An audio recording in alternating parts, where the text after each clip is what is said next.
तो चलिए शुरू करते हैं। वहां ऊंचे पजामे वाले आतंकी भी खड़े थे। आर्मी के जवान तो ऊंचा पजामा नहीं डालते, ऊंचा पजामा और सलवार और कमीज डालकर, ऊंचा पजामा और कमीज डालकर जिसे कहते हैं, वहां पर खड़े थे।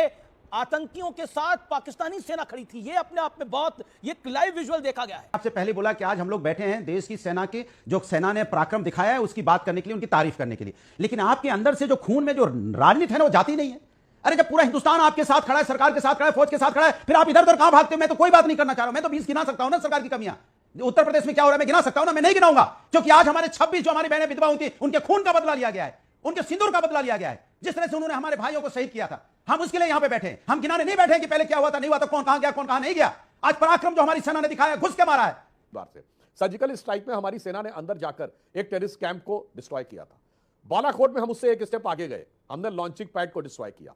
इस बार हम उससे 2 स्टेप आगे गए और हमने लश्कर तैयबा, जैश-ए मोहम्मद और हिजबुल मुजाहिदीन के हेडक्वार्टर्स को डिस्ट्रॉय किया है। नमस्कार दोस्तों, हमारी आर्मी की पाकिस्तान पर एयर स्ट्राइक करने के बाद देश में खुशी का माहौल है। आज की डिबेट में सुधांशु जी, अनुराग भदौरिया और विवेक श्रीवास्तव के बीच आर्मी के पराक्रम के बारे में चर्चा हुई।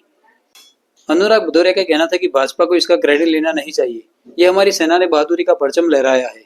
सुधांशु जी के बोलने की बारी है तो उन्होंने याद कराया कि यही विपक्ष सेना से सबूत मांगता था। डिबेट बहुत ही धमाकेदार होने वाली है। वीडियो को लाइक कर देना और ऐसे लेटेस्ट वीडियो देखने के लिए हमारे चैनल को सब्सक्राइब कर देना। तो चलिए शुरू करते हैं आज की मेन डिबेट। मजा नहीं आ रहा। हम करते हैं प्रबंध। कि निश्चित रूप से माननीय प्रधानमंत्री जी ने ये जो नाम रखा, ये निश्चित रूप से भारत की उस भावना की अभिव्यक्ति है। यदि तुमने सिंदूर पोंछने की कोशिश की है तो उन बहनों के भाई जाकर उस सिंदूर का बदला अवश्य लेंगे। और अब उन्हें यह भी समझना चाहिए कि अब वो दौरे हुकूमत नहीं है जो सुलह की शक्ल को उस जवानों के खून से या बहनों के सिंदूर से संवारने की कोशिश करती रहे।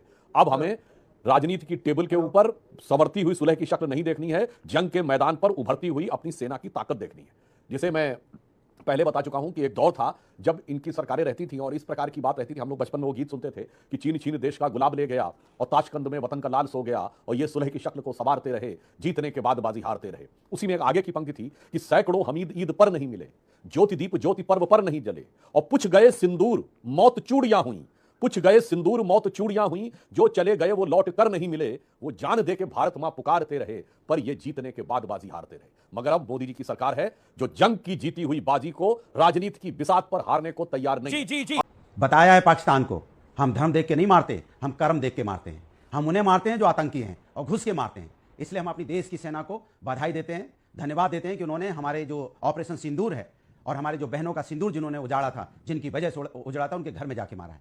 और मैं सुधांशु जी से भी यही कहूंगा, पूरा हिंदुस्तान सरकार के और फौज के साथ खड़ा है। फौज की जो एक्टिविटीज है उस पर पूरे हिंदुस्तान को नाज है। लेकिन सुधांशु जी राजनीति मत कीजिए। पहले क्या हुआ था, नहीं हुआ था, आज की बात कीजिए। आज की फौज जिस तेजी से, जिस कामयाबी के साथ पाकिस्तान पर उसने हमला किया और जो बदला लिया है, इसके लिए फौज की तारीफ बनती है और सबको करना चाहिए। हम सब फौज के साथ खड़े हैं। सवाल यह भी है कि जब हम देश की बात होती है, जब राष्ट्र की बात होती है, और आपने देखा होगा कि जब यहां पे सर्वदलीय बैठक की मीटिंग हुई थी, तभी सभी दलों ने, सभी प्रमुख दलों ने कह दिया था, सभी प्रमुख नेताओं ने कह दिया था, सरकार आप आगे बढ़ो, आप आगे बढ़ो, हम आपके साथ हैं। लेकिन आपकी आदत है कि छोटी छोटी बातों को लाके फलाने ने ये बोला, ठिकाने ने ये बोला। अरे बड़े नेताओं ने क्या बोला? बड़े नेताओं ने आपको पूरा का पूरा कहा हम आपके साथ हैं, आज भी आपके साथ हैं, आज सरकार के साथ रहेंगे, हम देश की सेना के साथ खड़े हैं, राष्ट्र के साथ खड़े हैं। और अच्छा लगा, पूरा हिंदुस्तान को गर्व हो रहा है भारत की सेना पे कि सेना ने घुस के मारा है। मारना भी चाहिए। दरिंदर जिस तरह से घुस के हमारे 26 लोगों को मार के चले गए, हमारी बहनों को विधवा करके चले गए, हमारे छोटे बच्चे के सामने उसकी बाप को, उनके पिताजी को मार के चले गए। ये जिम्मेदारी बनती भी थी, उन्होंने जिम्मेदारी निभाई है देश की सेना ने। इसलिए देश की सेना को मैं सैल्यूट करता हूं। सुधांशु जी रिप्लाई। और मुझे लगता है राजनीति नहीं करनी चाहिए। सुधांशु जी, हाथ जोड़ के निवेदन है, ये वक्त राजनीति का नहीं है, तो कृपया राजनीति मत कीजिए। हम सब एक साथ हैं और एक साथ रहेंगे, राष्ट्र के साथ हैं, और आप आगे बढ़ो, हम साथ हैं। बिल्कुल मैं आज की बात कह रहा हूं। जो बात भदौरिया जी ने कही, ईमानदारी से करिए ना, राजनीति आतंक से लड़ना है। अभी आपने देखा बिलावल भुट्टो का तो स्टेटमेंट आया कि वो आतंक के खिलाफ है। और मैं दर्शकों से कहना चाहूंगा, अमीर जी, बहुत से लोगों को पता नहीं होगा, अभी 2 दिन पहले देश में एक बड़े आतंकवादी की मौत हुई तमिलनाडु में। S.A. पाशा, जो 1998 के कोयम्बटूर ब्लास्ट के मुख्य आरोपियों में से एक था। तमिलनाडु में आपको पता, उसके नमाजे जनाजा में लाखों का हुजूम जुड़ा। कौन है लोग भाई? 2000 पुलिसकर्मी और 200 रैपिड एक्शन पुलिस फोर्स के जवान तैनात करने पड़े नमाजे जनाजा में उस उमड़े हुजूम को। मेरे भाई, हाथ जोड़ के आपसे भी कहता हूं, जो आप बड़ा नाटकीयता में कहते हैं भदौरिया जी, एक बार तमिलनाडु के उन लोगों की आलोचना तो कर दीजिए। क्यों नहीं? वहां की सरकार कुछ बोल रही है कि कैसे एक आतंक, ये कश्मीर नहीं है, जवाब दे ये तमिलनाडु है। जहां एक आतंकवादी के नमाज़े जनाजा में इतने लोग जाते हैं, और इसी तमिलनाडु की महान विभूति थे डॉक्टर कलाम, उनके नमाज़े जनाजा में कितने थे। इसलिए मैं आज की भी बात कर रहा हूं, ये जो आतंकवाद को लेकर एक स्पष्ट नीति होनी चाहिए, दोहरा चरित्र नहीं होना चाहिए कि जहां पे आपकी सरकारें हैं वहां आतंकवादी बहुत जलवे से घूमेंगे। चाहे जब राजस्थान में था तो पीएफआई को अलवर में रैली निकालने की परमिशन दी गई और उदयपुर में सरपंच से जुड़ा हो गया। और मैं लास्ट में एक बात कहूंगा, तब की अब की सबकी छोड़ दीजिए, मैं केवल एक बात कहना चाहता हूं, आतंकवाद को लेकर एक फर्म रिजॉल्व होना चाहिए और वो दिल से होना चाहिए, वो दिखाने के लिए नहीं होना चाहिए। किसी भी पार्टी की सरकार रहे, आतंकवाद पर कठोर प्रहार होना चाहिए। देखिए सुधांशु जी, मैंने आपसे पहले बोला कि आज हम लोग बैठे हैं देश की सेना की, जो सेना ने पराक्रम दिखाया है उसकी बात करने के लिए, उनकी तारीफ करने के लिए, लेकिन आपके अंदर से जो खून में जो राजनीति है ना वो जाती नहीं है। अरे जब पूरा हिंदुस्तान आपके साथ खड़ा है, सरकार के साथ खड़ा है, फौज के साथ खड़ा है, फिर आप इधर उधर कहां भागते हो? मैं तो कोई बात नहीं करना चाह रहा हूं, मैं तो 20 गिना सकता हूं ना सरकार की कमियां।